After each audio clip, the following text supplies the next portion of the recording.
am na li ma bëggoon ci moom moo tax moo. d'accord Balla rêve du ma la laaj ba xam rêve nga jëlaat roi des arènes parce que c'est normal c'est évident nga jëlaat roi des arènes mais ki ko yor mooy Eumeu Sène te Eumeu Sène nee na bu dootul bëreet ak yow boo bëggee jël instant roi des arènes bi ni muy def ci moom.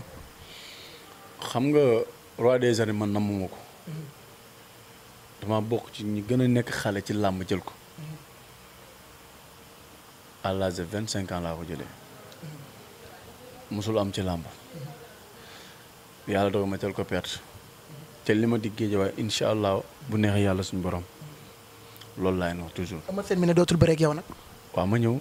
li may wax toujours waa géejawaay rek loolu laay wax. xaw ma fu mu koy jëlee. xaw ma fu mu nekk waaye bu neexee yàlla suñu borom naa jëlaat roi des arènes. d'accord je pense bien itam loolu leer na ak fu je pense bien itam loolu leer na ak fu mu mënti nekk ak ci ku mu mënu nekk nee na moom dina ko jël gis nañu tamit ci làmb ji yenn anciens lutteurs yi ñu ne ñu ngi ci Balla Gaye ñu bëri na jàll Balla da leen a jënd ñu ci mel ni Baboy ñu ci mel ni Tafa Gueye loolu lan rumeur bi bëri woon na lan ngay indi comme ci lu leer loolu.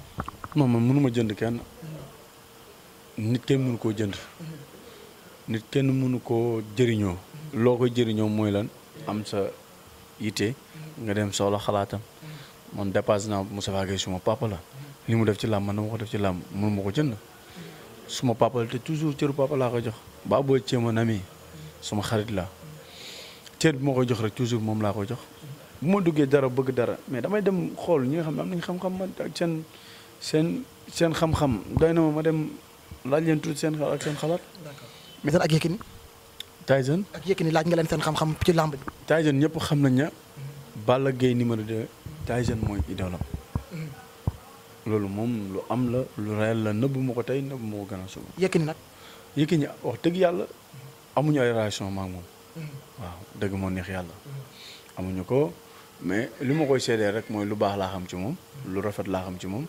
li mu def ci làmb néew na mbëtt ko def ci àdduna mu nekk grand champion waaw.